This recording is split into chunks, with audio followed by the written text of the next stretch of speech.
Paul, Ben et Frank sont amis depuis l'enfance. Et entre bastons, entre gangs rivales, survie dans les quartiers pauvres de Hong Kong et mode social, ils tentent de s'en sortir. Tout bascule le jour du mariage de Ben où il tue accidentellement un chef de gang rival. Les trois décident alors de partir tenter leur chance au Vietnam, alors en pleine guerre contre les Américains. Aujourd'hui, retour sur Bullet in the Head, une balle dans la tête, film de John Woo sorti en 1990, une petite année après la sortie de The Killer. Et comme City on Fire actuellement, il ressort en 4K, et il a été donc projeté dans quelques cinémas où j'ai eu la chance de le voir. Je gardais pourtant un souvenir assez mitigé de ce film, hein, vu il y a fort longtemps, vu que c'était en VHS et une seule fois, que j'ai vu forcément après The Killer et après À toute épreuve, des films qui étaient déjà plus connus. Et j'avais été déjà un petit peu déstabilisé par le cadre de cette guerre dont on voit surtout habituellement, on va dire, la vision américano-centrée. Et de fait, ce film est souvent présenté et assumé comme une sorte de croisement entre Apocalypse Now et Voyage au bout de l'enfer. Pourtant, la guerre, là, n'est pas forcément le centre du récit, il est forcément traversé par ces trois Hongkongais chinois englués dans des affaires mafieuses. À cette complexité déjà certaine, il faut ajouter quelques constantes, hein, du cinéma de John Woo, l'importance du symbolisme religieux catholique, hein, il y a des croix, il y a des églises, il y a un peu de tout ça, et souvent une certaine touche de romantisme, comme c'est le cas ici, qui peut être parfois un petit peu naïve, mais qui est toujours assumée, et qui ne tombe pas dans la caricature.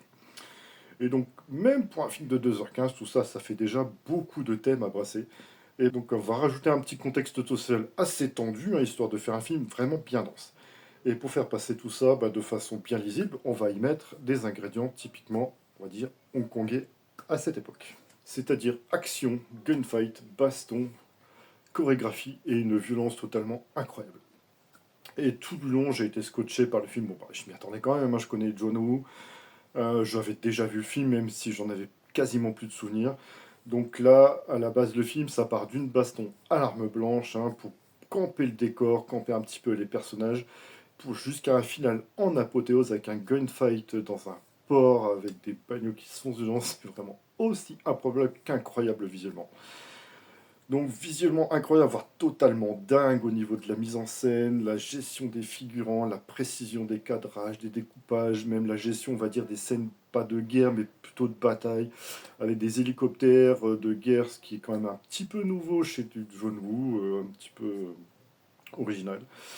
Mais le film, ce n'est pas que ce visuel, justement, même s'il est déjà extraordinaire. Déjà dans l'écriture, on va dire déjà des rôles, c'est vraiment plutôt bien écrit, c'est bien interprété, notamment par Tony Leung, Jackie Chung, à ne pas confondre, Weasley. Le script, lui, est toujours lisible, arrive à vraiment vous faire entrer dans tous les thèmes. Il y a quelques raccourcis assez faciles, on va dire, hein, mais toujours par souci d'efficacité, par souci de lisibilité. Il y a du drame, il y a de la trahison, il y a de l'amitié. Un film vraiment total, comme en fait, on va dire, l'ensemble des participants au film, une implication totale, hein, du réalisateur en passant par les acteurs jusqu'aux cascadeurs, maquilleurs, les décorateurs, vraiment des décors incroyables. Le revoir m'a fait réaliser que j'étais franchement passé un petit peu à côté de ce film la première fois que je l'ai vu.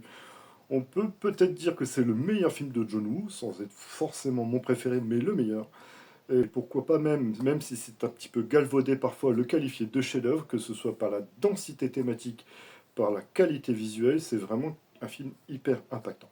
N'hésitez pas à dire ce que vous en avez pensé, n'hésitez pas à commenter, liker, partager. C'était Mark Shift pour la pellicule brûle. À bientôt.